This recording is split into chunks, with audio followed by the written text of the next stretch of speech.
Here with a squadron of dogs.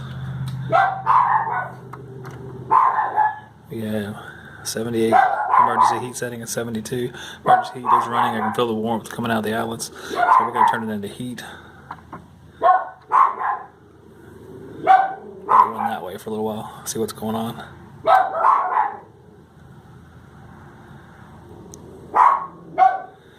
So we'll see what's going on outside. We'll make sure the auxiliary heat comes on with the heat pump. 10 amps running on the machine right now. Here's some of the controls in there. Got the sun in the way. It's on defrost controller. We have the blower control board. All that good stuff. So we're going to make sure that we're all squared away. Make sure our strip heat turns on as well. That's down in here. We're going to see. I took a voltage reading from the white wires there. You see the W terminal on the defrost board to the common at the transformer over here. And we have 0 volts so far. So no call for auxiliary heat yet. I'm going to go see if there's a call from the thermostat for auxiliary heat. And we can see if this thermostat is actually calling for auxiliary heat. It might be calling for an emergency, but not auxiliary, depending on how it's wired. I know the guy who owns this house, this is a rental house, I think he changed the thermostat, so maybe he miswired it. Auxiliary heat is on here. So let's double check outside and see if we're getting that signal. And if we're not, we'll shut things down and take a look at this thermostat wiring. Bark, bark.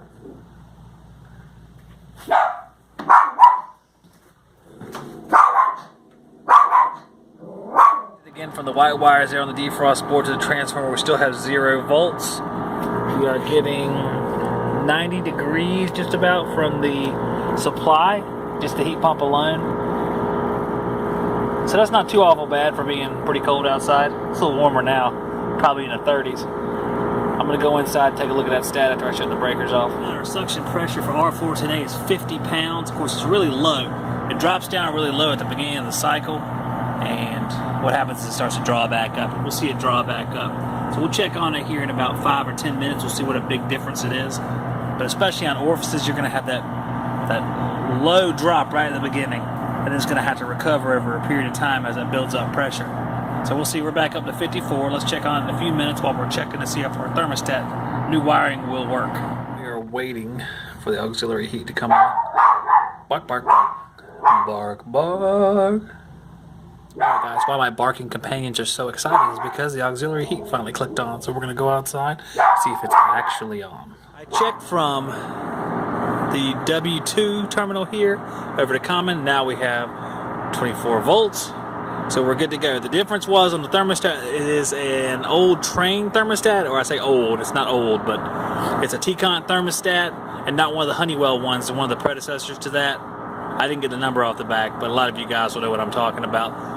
It has an X2 for the emergency heat and W2, but it also has a separate W1 terminal that you need to wire up for the auxiliary heat. And that kind of throws people off because sometimes you don't wire up a W1, you wire up a W2 / auxiliary or auxiliary / emergency heat, but this one's just a little bit different. So these guys didn't have it wired up.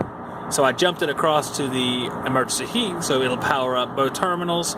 Therefore, because they're both powering the same thing, the heat strips, there's no multiple stages, none of that good stuff. So we should be good. I'm going to take a temperature from inside to make sure we are beyond the around 90 degrees that we're getting out here.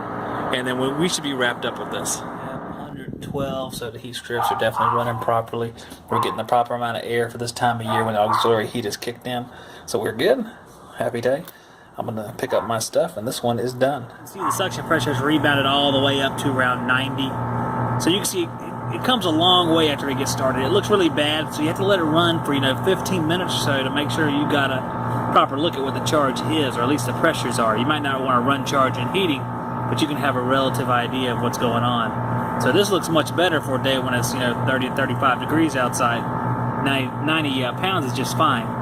We'll see some frost building up on the tubes inside. That's normal stuff.